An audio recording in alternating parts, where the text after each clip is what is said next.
it's so nice to have you back on the What podcast. It's Thanks for great to coming be back here. on. And there's so many good reasons to have you back on. The first one I can think of is that you were kind of one of our first guests over a year ago. So this is a good time to celebrate the 1 year mark. And also to just, well, there's so many big things happening. So first of all, let's tell the audience like who you are and what would you like people to know about you right now today? I think, that's a great question. I've had the great pleasure of working alongside you for the last 5 years. First 10 months or so in a class, and then after that as an admissions coach. And I'm about to turn the page and start a new chapter. I absolutely love what I've been doing here, and I feel called to start using all the great things that I've been learning. I've spent more time talking to people who want to take coaching programs than actually digging in and coaching so much. So I feel called to do that. It's been like a master class in watching a business grow over the last 5 years with you. It's been absolutely incredible. And I am so grateful to have had this opportunity. I joke with people all the time that I came here and you couldn't get rid of me. And it just kind of stuck, and it felt like such a great place to grow and develop as a coach and to learn so many other skills. I'd worked in corporate and was done with that and really was not sure what my next chapter would be. And this has been like a perfect transition into now what I'm going to call another phase of semi-retirement. Yeah. So 5 years you've been with us, and you've decided to move on to, well, you call it semi-retirement, but I think you're just going to continue living passionately about whatever it is you choose. I can't tell you how incredible it is to sit here and talk about 5 years, because it seems like yesterday, number one. Number two, you were part of the very first transition from, doing face-to-face workshops to online in COVID. And it was like a very quick pivot that everybody was on board in your class. So that started a whole new business, really, online. And then you were also like, I want to say employee number 2, because it's kind of how you were, right? Like you were the first person to ever sit in the position of admissions coach for us. And that was a big move, because before that I was doing all the calls. I was taking all the calls. And now 5 years later, 25 people strong, it's amazing, right? The growth and you don't even notice it. Like I don't even notice it. Like I notice it, but I don't feel the 5 years. No, me either. Yeah. It's gone by like in a heartbeat. And the team is so incredible. Like you've handpicked everybody, but they're all amazing people. Absolutely amazing people. Like from the facilitators to the mentors to the it's and the sales staff. Like I love the people that I work with. It is so much fun. Yeah, that team, yeah. I marvel all the time at the people that we have, and the passion for this work that is all theirs. Like it's not about they have a job. It's about they want to do this work for themselves, and they chose to do it with Coach Academy. That's how I feel about it, and it's such a great honor. So we are very, very, very sad to lose you. We are not letting you go far. You do know this. We're going to keep you at arm's length for sure. And so I guess I want to ask you, like, what does it feel like to make this decision? It's a little bit, I'm very excited to think that, okay, I'm going to go on and do something else now. But it's a little bit scary too, because I have no idea what shape it'll take in the months to come. I have a general plan to become a retirement coach. I'm kind of becoming an expert in that because I'm retiring again.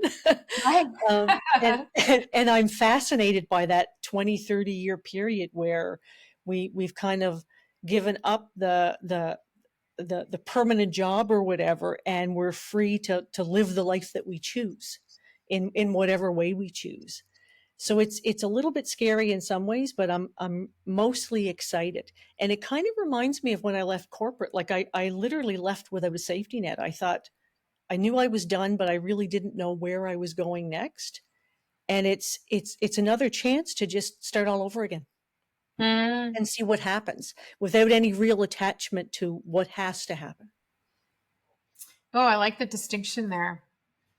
Yeah. So, between what will happen and what has to happen, like there's no attachment to that. I think that's important, because it's free will. It's your choice, right? It's a free choice to make, which is very empowering, right? It is. And like I said, it is a little intimidating. I remember when I left my corporate job, I was writing in my journal. I went back to look at it at one point, and I had a complete meltdown about 3 days before I handed in my laptop. I thought, oh my God, what am I doing?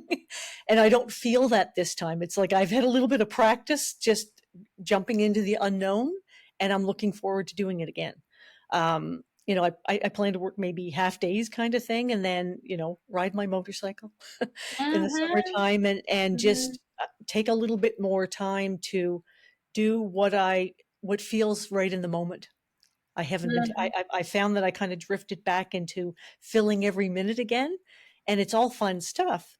But unless we leave ourselves space, then the creativity gets stifled. Like that's where creativity comes from, is when we give ourselves time and space, which is why coaching is so great. Mm. Uh, and why I continue to get coached. I still peer coach with people in the village because it's such a great way to clarify my own thoughts and move forward. Otherwise, I just kind of ruminate things in my head.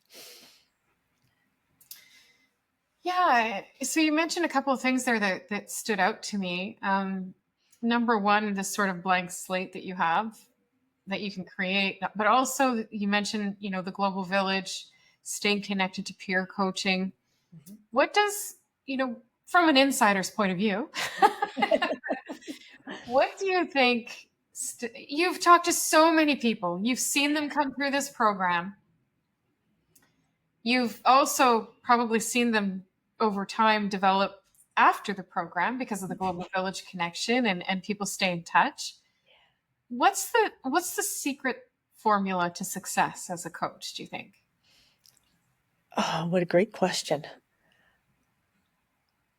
I think it's finding our center, finding our own authentic. I don't want to say voice because we don't tell people what to do, but finding that place within ourselves where we have a confidence to know that we can create space for someone and know that they will find answers.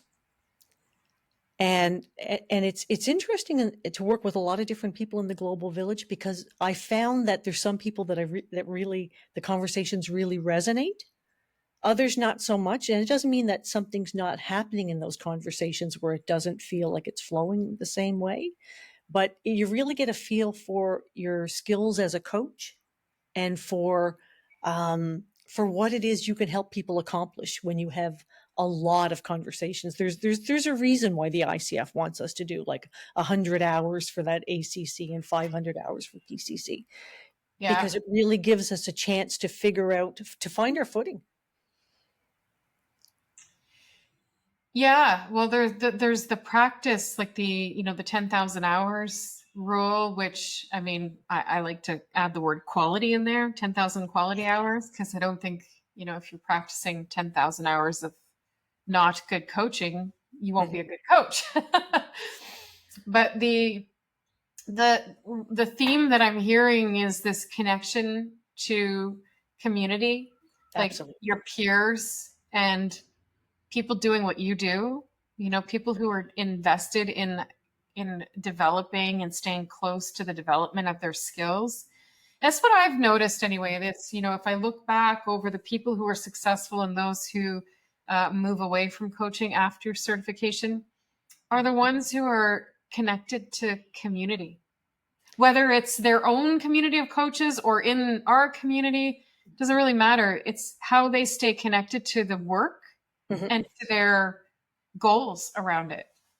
Absolutely. And it's interesting because I haven't had a lot of time to play in the global village, just because just working and doing that at the same time. There's lots of things that I would like to participate in that I haven't. And that's one of the reasons this week I'm buying my membership kind of thing so that I can maintain that connection. But there was 8 people in my class 5 years ago.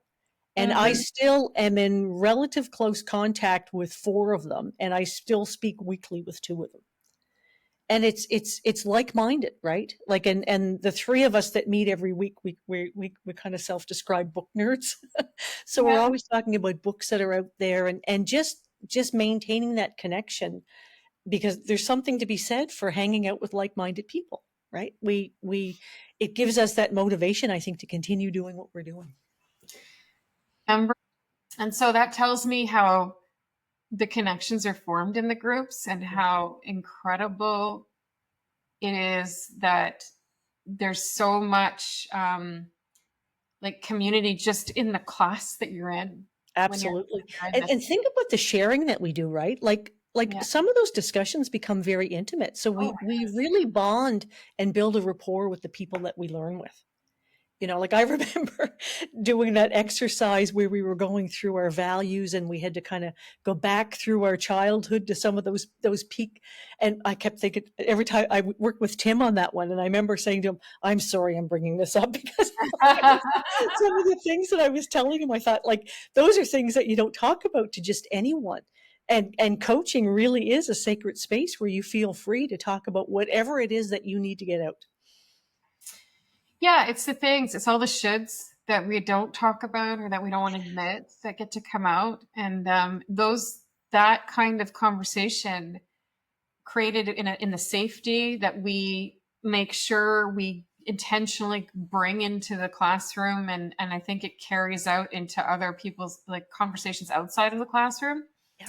That safety is key. Like there was a gentleman in one of my classes a couple of weeks ago who said he never ever expected to find a community that he could feel so connected to, as much as he did in the military. Oh, wow. He said that was a unique experience for him, and he never expected to find something even similar, never mind better or more than.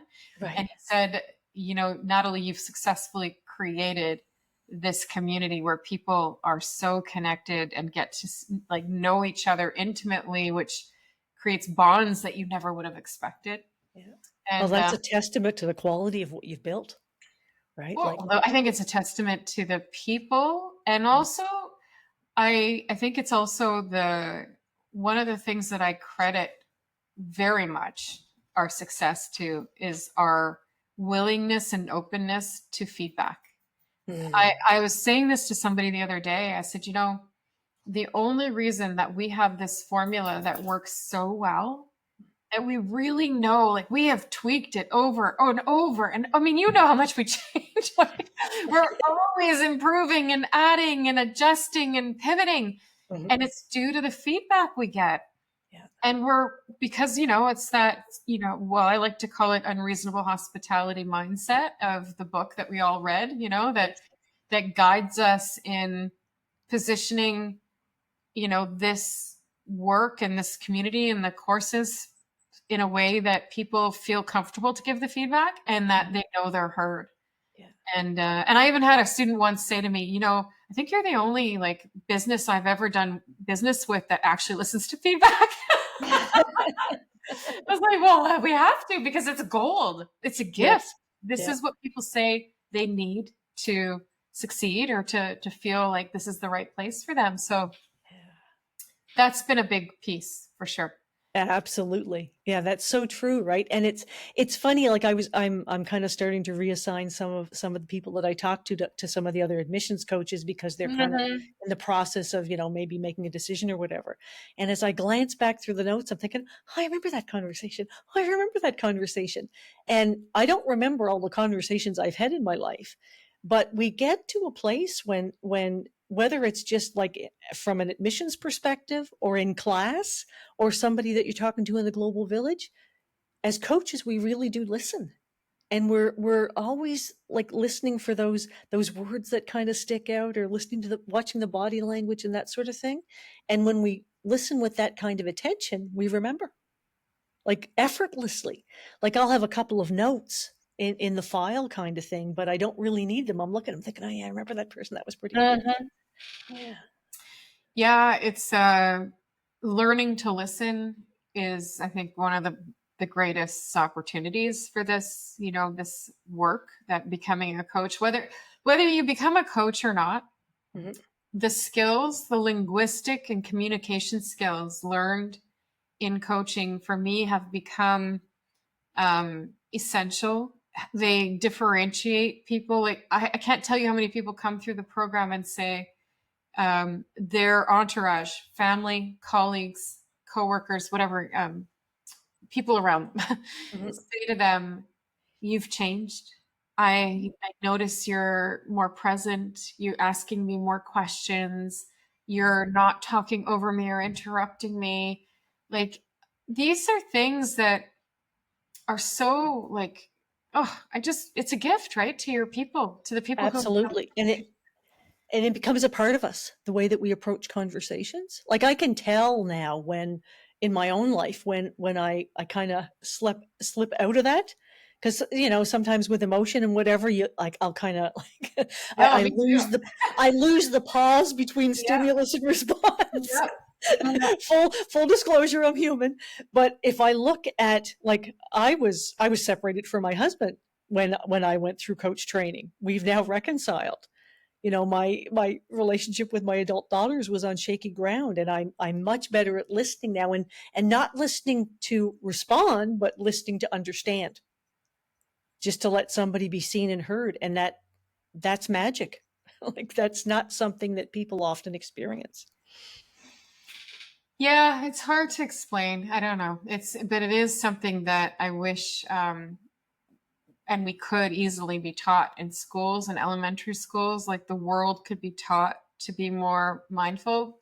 But the goals of systems like traditional schooling systems here in North America are really about smarter, better, faster, not more present, good listening, open-ended inquiry, and appreciation. Like Yes. those are different goals, right? Yeah. And space.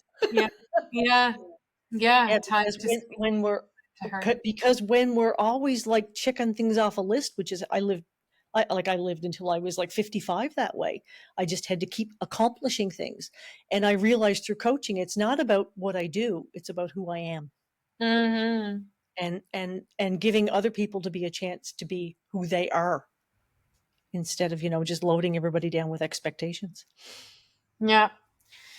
Yeah, and I think that's what coaching is, right? It's about who are you? It's people discovering themselves, their values, their strengths, their weaknesses, their desires, what matters, what's meaningful. It's people in discovery of self. Like, and it's the work that we don't permit ourselves to do. Mhm. Like we feel guilt, oh, that's about me. I don't have time. Unless we call it therapy, and then it suddenly becomes worth it.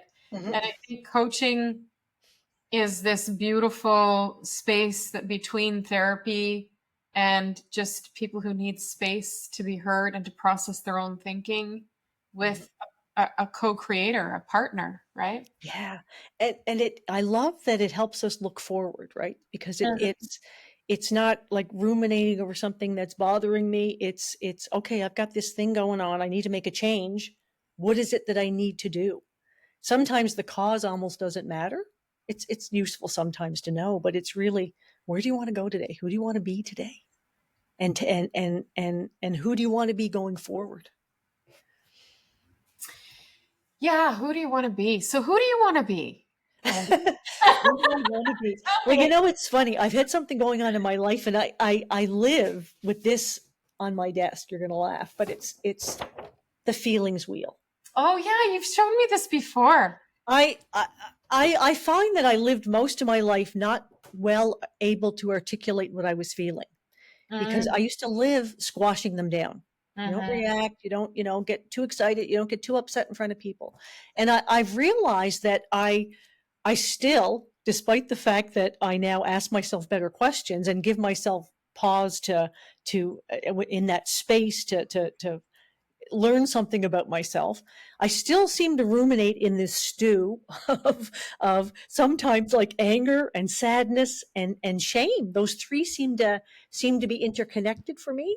So who I want to be is somebody who's looking toward the opposite slices of those puzzles. So I'm looking for self-acceptance and acceptance for what is and joy. Those are the three things that I want in my life on a daily basis. And I found that when I get mindful about that, then it starts to happen. I'll catch myself, oh, okay, like, what are you doing back there? You can't do anything about that. It just is. Accept and move on.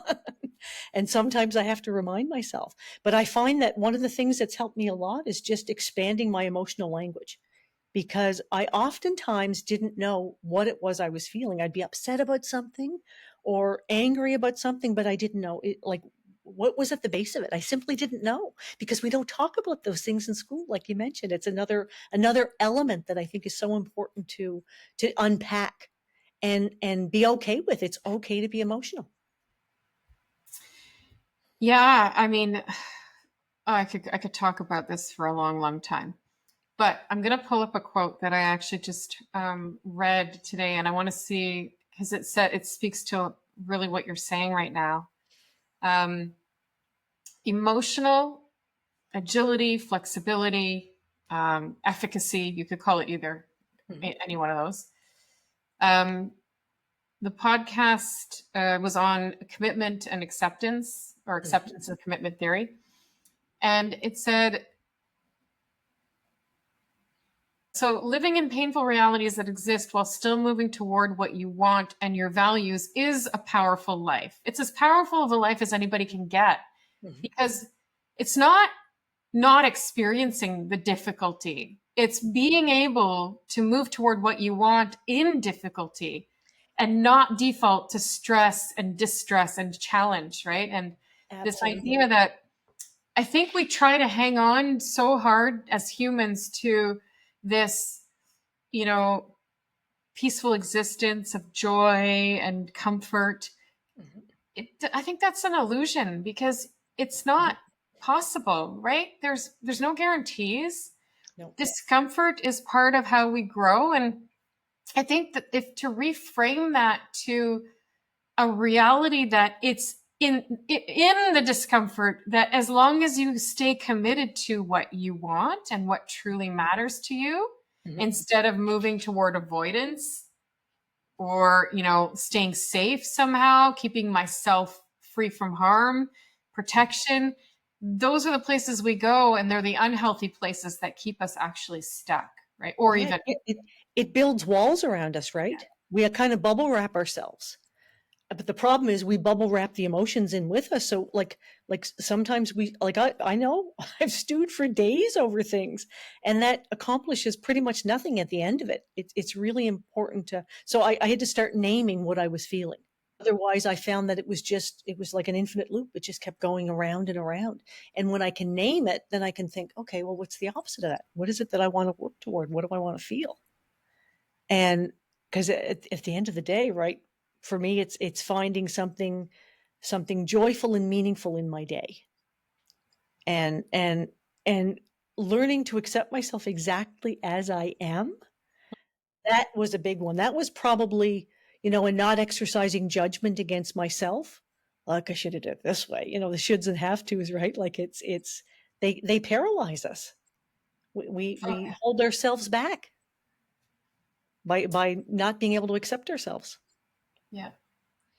Yeah. And I think what you're saying, is that there's this real opportunity to just hold what shows up instead of trying to manage it. And holding it as saying, oh, what's the name of that emotion? And what do I want? Like, feel it. And then what do I want? Where do I want to get to? And instead of staying there, right, stuck and feeling helpless and wanting to manage something that's really not, we can be intentional. We can be observant of ourselves and others, right? We can be present and mindful. But I don't know that we can And maybe that all that is management, but it's a way to move through toward what you want, right? It's keeping your what matters most to you in front of you. Exactly, because it's, and coaching is all about change, making those micro shifts so that we can move off in a direction that we want to be. And if we hold those emotions in, if we never release them, then we can't grow and evolve. Mhm. We're just masking things. And I used to be really good at compartmentalizing things, right? I would hold those emotions in and then I'd go off and I'd start working on the to-do list.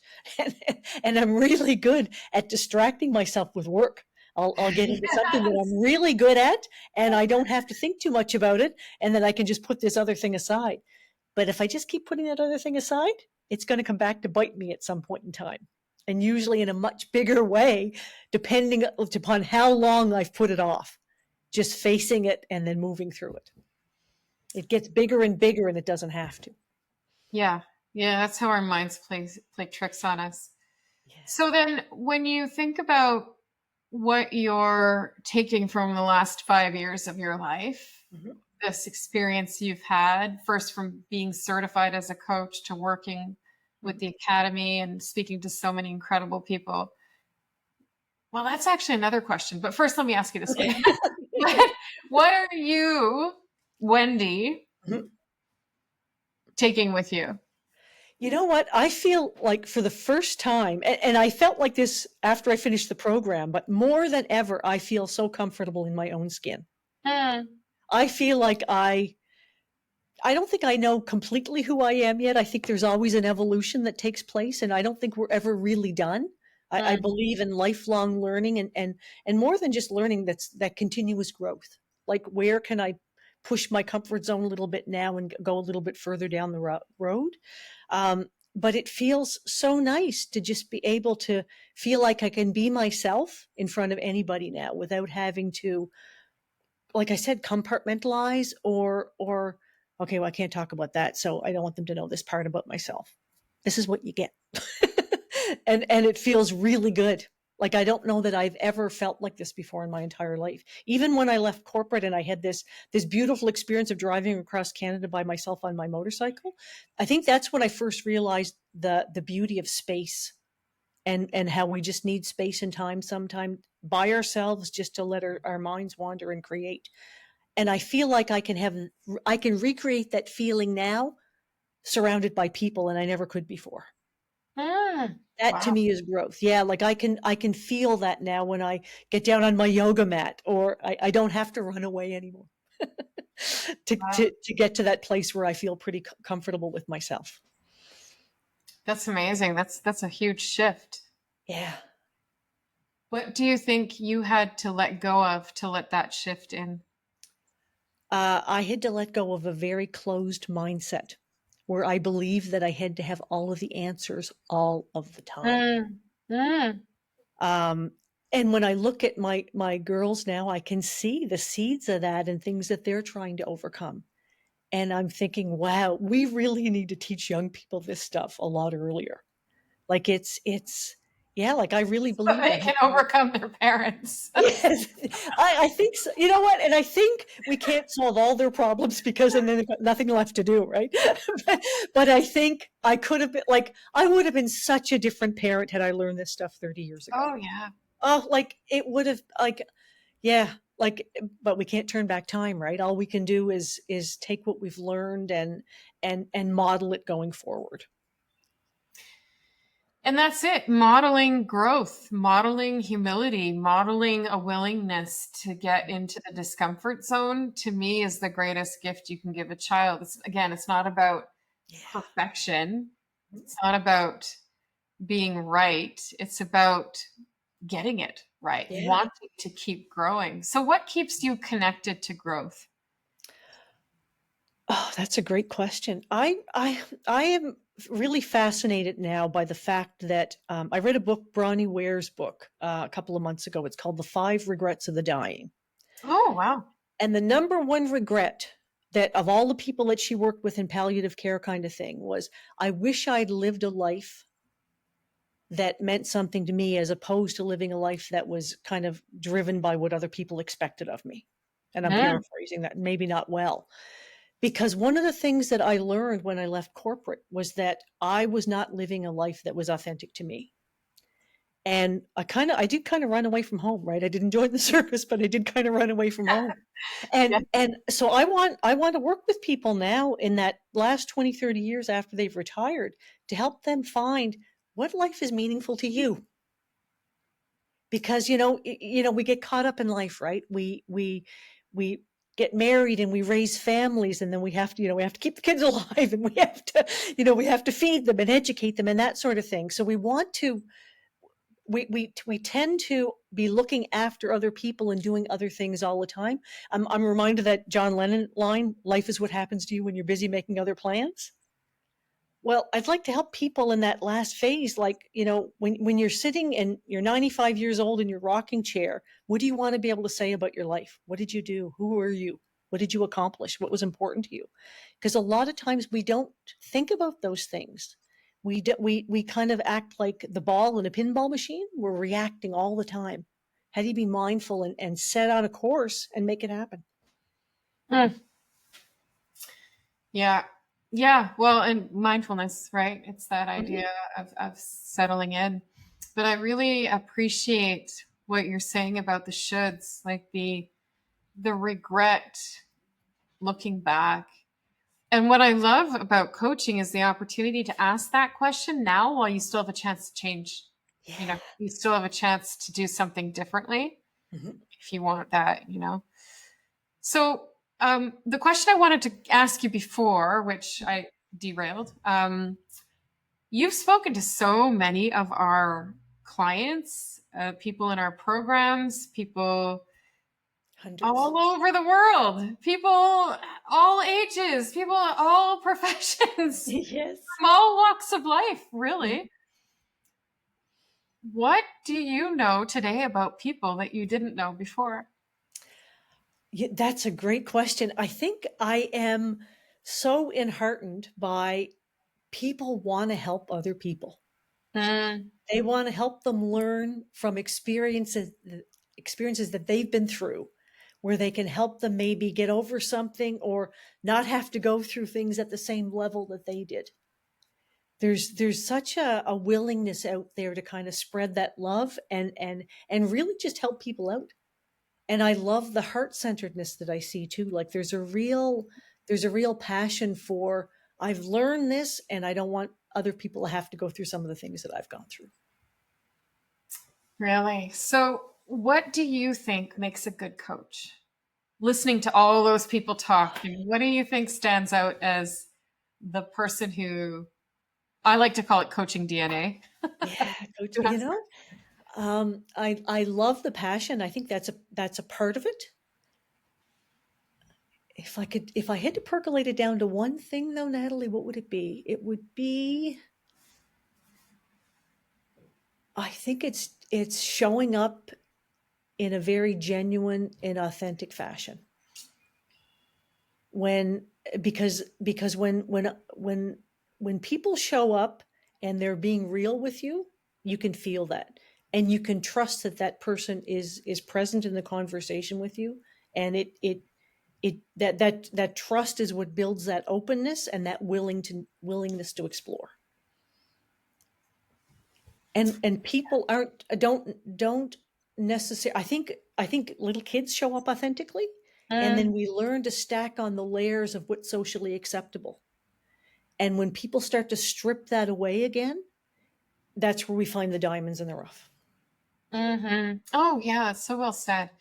Remember, I wrote a post on LinkedIn about the kindness economy, and I referred to my son who, when he was young, was like, wanted to just help, help, help everybody and anybody. And then you're right, that gets stripped away with some kind of an awareness that happens around the age of, like, I don't know, 7 to 10. Yeah.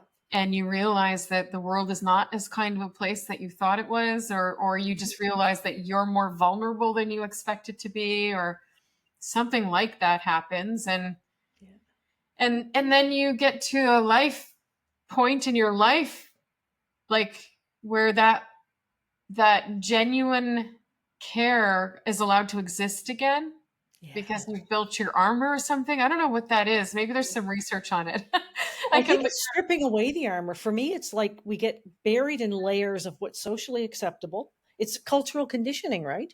You're allowed to do this, but you're not allowed to do that, and trying to remember all the rules. So we shut down. And it's when we throw that cloak off that we can be free to show up authentically again. So interesting how, okay, so I am listening to you thinking, oh, I think my story is I have built an armor that now I trust to protect me at all costs, that I know I'm okay, that I can then be more vulnerable Mhm. because I have the armor, which is interesting because yours is different. Yeah. And I appreciate both. Yeah. And it's fun to think of the, yeah, that's just an interesting A perspective. different metaphor, right? Yeah. Yeah, and I think it's probably different and unique to each person. And the position that you've been in, I think is the funnest and the best in this company, which is the opportunity to speak to people who want to change lives or make an impact, a legacy of paying it forward. Yes. Those are beautiful conversations, right? They really are. And when I think about like, and I've talked to a lot of people that have not joined our programs for one reason or Yeah, another. And some of those conversations were incredibly moving as well, right? Like it's like hundreds of conversations over the last 4.5 years or so. yeah. But all of them were, what I marvel at was all of them kind of pointed out something that I needed to learn in myself or to reiterate something that I was not really grasping in myself. And it's like we're all aspects of each other's consciousness, right? Like, well, I can learn from everyone. And when I go into those conversations with that mindset, it's really, some of them are so magical. Like I leave and I'm almost weepy because I'm so touched by by the conversation that I've just had. Well, it's actually interesting timing because today I have two classes on mission statements. And that's, that beautiful point in the program where we get to hear the impact people want to make. And they do a lot of reflective work to get there, as you know. Yes. And I find it's such a, like, wow, just wow. Wow that we have this community. It's not just a few, it's like a community of people who really feel like this movement. I want to say a movement, not by design, but it becomes that. Yes. This movement of people who want to spread the ripple effect of coaching, to educate the world on what coaching is. A global definition of coaching, I think, is one of the opportunities right now in the world of coaching, is to establish a global definition that we can all agree on. Mhm. And yeah, and the people from our community are dedicated to the professional, ethical standards of coaching, like really raising the bar in coaching. Yes. So it feels like a movement. Yeah. And it was so interesting when we did that exercise in class. You almost want to stand up and applaud when you see somebody evolving because people evolve before your very eyes when they start doing that reflective work and start looking at what's really important to them and they realize that, oh, I haven't really been living that way. This is it. It's like they really become lit up. Like that's one of my favorite questions now is what lights you up? Because when Mhm. people figure that out, it's like they sparkle. Like they really, it's so cool to watch. Yeah, what lights you up is a great one.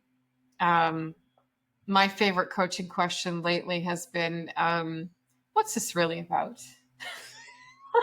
I love asking that question at just the right time because people get a little bit taken like, oh, and then they go deeper and Yeah. they go to a place where I think it's a layer deeper than they would have gone had I not asked it, Yeah. at the right moment of like a long kind of storytelling bit. So that one is one of my favorites. But you're making me think of another question, which is, what's something that you believed was essential before becoming a coach and now you realize don't need it? that I had to be an expert in what they were talking about in order to be able to ask them the right questions. Okay. I just have to show up and be a human being with them, Mm. and then get curious. It's really all about that curiosity that you talked about. Yeah. And isn't it amazing how people have their own answers? It really is. It really is. And it's funny, like we did a mentoring session a couple of weeks ago, and I was still leading a little bit and didn't even see it or didn't hear it. And after we had that conversation, I had a huge breakthrough with a client that I couldn't seem to get anywhere with. And I thought, Oh, okay, Wendy, stop and be silent. Boom, everything blew open. I was stunned. I thought you've been doing that all along, Wendy. Brilliant amazing. advice. It was brilliant advice. It really it had to be pointed out to me. I hadn't figured that out on my own. And it's again about like I'm not a perfect coach now. I'll probably never be a perfect coach, but I can continue to learn and to grow. And every conversation gets me a little bit further down my path. Mm-hmm. Mm-hmm. Well, and it's all about awareness. That's the key to the growth, I think, in coaching and self development. It's all about that willingness to evoke awareness and take a look at that awareness, say, oh, okay, what do I do with that? Right. Yeah. So one of the things that I'm curious about is as you move on with your retirement, semi-retirement, new career, whatever it is, this thing you're going to go do, Mhm. what will you do as a coach, as a person coaching yourself to stay grounded in this, path that you've designed for yourself, or what matters most to you? You know, Staying connected with the community is a big part of it, Natalie, Mm. because I used to be the kind of person that kind of did a lot of things in isolation, right? Mhm. And Mhm. and because I've realized that sharing and that when we work in that community, not just are a member of it, when we work with it and go to the mentoring sessions and go to the like the values-based coaching stuff that Kelly does, or the creative coaching piece that Kate does, it's a continual evolution, right? I get to learn from them modeling other things. And for a while, I kind of stopped peer coaching. And then I realized in the last 6 months or so how extremely beneficial it is. So, I've already got 2 more sessions booked with 2 different coaches over the next couple of weeks. And there's a third one that I'll loop in the next little while too. Because when I was working on on applying for my PCC a couple of months ago, um, it kind of hit me again how very valuable that community is, and we're all trying to kind of keep connected, and discussions are nice, but the magic is really in the coaching conversation. You got to be in the conversation to feel that shift, and you can feel it when you're coaching someone and when you're being coached by someone. So for me, I don't think I'll ever not be coached by someone, because it really is so very useful. It gives me space that I don't give myself. Yeah, that's a really good answer. I actually got lost in your answer. I get a little verbose. Oh boy. When you were talking about that, my mind drifted to I felt I was the same way when I was like in my professional development up to coaching, up to where I discovered coaching. When you said you were somebody who likes to learn in isolation, Yep. so funny how my mind just went to all the times where I thought, and that's why community became so important to me. And so it's this interesting push pull Yeah. that I was feeling like I'm an introvert naturally, believe it or Mhm. not. And I find comfort in that, you know, pursuing things alone, so to speak, or like, this independence. Yeah. And yet I have to say that the community came from the knowledge that what you're saying is that the connections to this, to what I want to stay in front of it, has to come from staying connected to people who are like-minded and who Absolutely. believe what I believe. And you know what? It takes somebody outside of ourselves to say something that's going to make us think, "Oh, am I doing that?" Like it's that's the beauty of coaching. Like I can self-coach. I can go through a list of questions, but somebody else is going to look at me and say, "What's going on there?" And they're going to ask me a question that I never would have dreamed about asking myself, and it blows everything wide open. It's a game changer. And even like a novice coach, the first time somebody coaches, if they're present and curious, they will ask me a question I've never thought to ask myself, and I will learn something. Well, and that's the whole, I always tell people in coach training that, the pause that you get after a question is what you're after, because that means they've never thought of that question before, or they never asked it before of themselves. Mhm. And it's somebody doing their best thinking, like that new discovery. We're not there coaching to ask questions that people know the answers to. That's not what coaching is about. It's about It's no movement. discovery, evoking.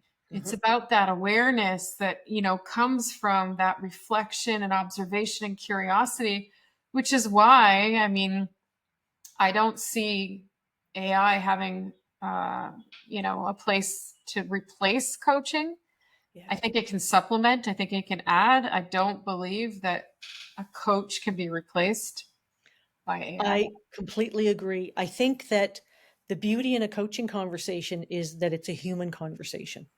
I don't think a machine will ever be able to replicate that. And I think that I look at AI as a tool, like a pencil. You know, Mm-hmm. it's just a tool. And Mm-hmm. I think there's a lot of noise out there right now. People are nervous about it. How do we use it? You know, focus on that one-on-one conversation between two human beings. Mm-hmm. That's where the power is. You Yeah. know, AI is something that I can use maybe to market myself a little bit differently, but there's so much noise out there that if I am not doing a good job of being a coach, AI is not going to do anything for me. It's just going to make it louder. Right? Yeah, I mean it's a really interesting. We have a keynote coming up on AI in our community, which I'm delivering, I've been doing so much reading, and it's super interesting topic. But I feel incredibly confident Mhm. that people will always need to be better communicators, Mhm. always need to be some person or human leading a team, Mhm. building this connections in organizations so they don't fall apart, Right? because people are organizations. Right. So the language of coaching and the opportunity to be skilled Mhm. in this communication style, which we know is empowerment and powerful, Right. there's no way that that's going to be replaced by AI. I People agree. still need to be skilled, right? And you know what, Natalie? I think that if I'm going to sit there with ChatGPT and treat ChatGPT as my coach, that to me is no different than me reading a book about coaching and Right. being presented with questions. I can do that with any number of books I have on my shelf in Yeah. front of me. Yeah. And it's again, it's a tool. And Yeah. I saw a post on LinkedIn a couple of days ago where a lady said that she had this conference, and two of the people that were at the conference both went back to use AI for something afterwards, and they both sent her what they had generated, and both were virtual identical. So if people are using AI for marketing, if we're not putting our heart and soul and a good description of what it is we do and what we represent in AI, we're going to get generic answers back. And I think there's a lot of people doing that now. Oh, we're going to use AI for marketing. Okay, but are you really defining what it is you want to accomplish? Because if you're not, then you're going to get 20 people all saying exactly the same thing. Such a good point. I mean, I use it to break writer's block.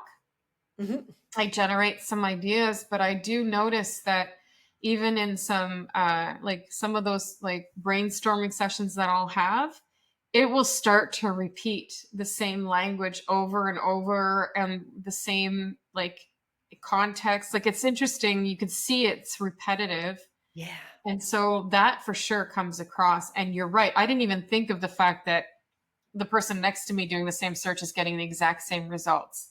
that is a big piece there. That is, we have to maintain, companies want original thinkers. Companies want, cohesive teams. Companies want engagement. And if people, we can't just defer everything to AI until, maybe in 100 years from now, people will not exist and it'll be iRobot. Bill, I don't know, something like that. But I never say never. For sure, there's always possibilities. But right now, what I notice is that coaching is actually the answer to the loneliness that AI will generate. Absolutely. Yeah. Like I want to talk to a person. I don't want to talk to a simulator. Yeah. I've had some good laughs with my Chat GTP app because I have this, female British accent, which I really enjoy that she talks to me. And I'm like, how's the weather today? Rain again? No. And she's like, don't worry. Summer will be nice. The Farmer's Almanac says. So I was like, okay. Well, that's so funny. I don't use the audio version. I don't like list, like even my phone, like I don't watch videos and stuff very often because I don't like the tinny sound. Yeah. I type in, and I've named my Chat GPT. I call him Simon. Simon. I call him Simon. Hi, Simon. How are you today? And I chat with him like that, right? I think I saw in one of your podcasts not long ago with John Davidson. Yes. That his wife named, and I thought, oh, what a cool idea. So I named mine Simon. Yeah. Oh my goodness. I actually enjoy the conversations because it's unexpected. And it's like, it's exploratory. And I think I love your analogy of reading a book. Yeah. I think it's like reading an interactive choose your own adventure book. Yeah. But it isn't like your best friend that you're going to go out for a walk with or for a coffee with, right? Like it's not that. And I'm not going to feel connection with that. Yeah. That simply doesn't happen for me. And it may be, and I tend to, I honestly tend to shun technology now. Like I want to be present. So like my cell phone, there's no notifications turned on. The ringer is turned off, like always. Like I tend to have this sixth sense when something's come in, I'll glance at my phone and a text has just arrived, but I get no notifications about anything. Like it's always off. And I like it that way. All the apps, all the notifications are out. I have to actually open one. But that's the way I want it to be because otherwise it's a tsunami of like mosquitoes. That's how it feels. It's like mosquitoes coming at me. And I've realized that in using the tool, when I did use it more like, oh, there's a message, there's an email, it's so disruptive. Like I couldn't string two thoughts together anymore. I was constantly looking at the device. So I wasn't able to get a lot of productive work done anymore. Yes. So I'm kind of training myself to go back to blocks of time when I'm focusing on something.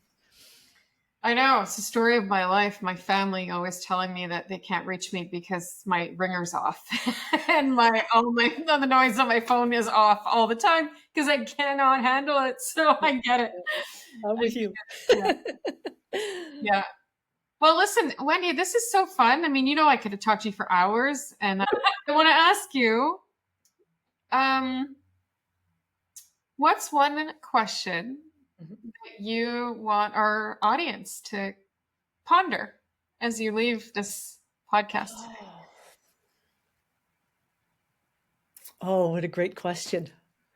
What's one question I would like the audience to ponder?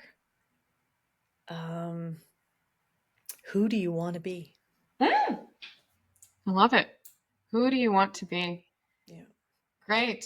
Well, your contact information, obviously they can reach you at Coach Academy, but you can leave us, we'll put the show notes for your new venture. Well, it's not really new. You've always been coaching. So yes, a new chapter in your life. And I want to say on behalf of our, all of the people that you spoke to who are currently or have graduated from programs, and also the people in our team, this beautiful team we have, that you are unbelievable. You're an unbelievable person, contributor, team player.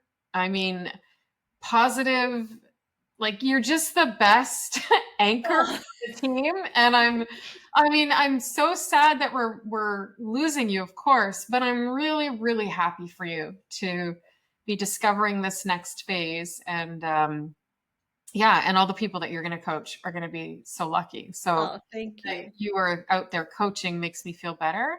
And you've also, I don't know, the magic that you've somehow left this like magical energy on the admissions team that has really been in like brewing in the last months, which I find so interesting. Some It's new been people so and energy, and yeah, there's a lot It's going on so much fun. That team is incredible. there. Like working with I love Suzanne. I love Jessica. I love Mark and I love Lauren. Yeah. Yeah. And so, and it feels really like the timing is magical. So Yeah. And I that's think what it is for me. Like I don't like I picked it I just kind of, picked a date. I threw it a couple of months out because again, there's no attachment for me for what happens next. But I'm on a quest. It's time to go do something else. on a quest. I'm Ooh, on I a love quest. that. Right? Right? Yeah. The Elie Wiesel quote in the word question, there is the word quest. Oh, Yes. I love that. Yeah.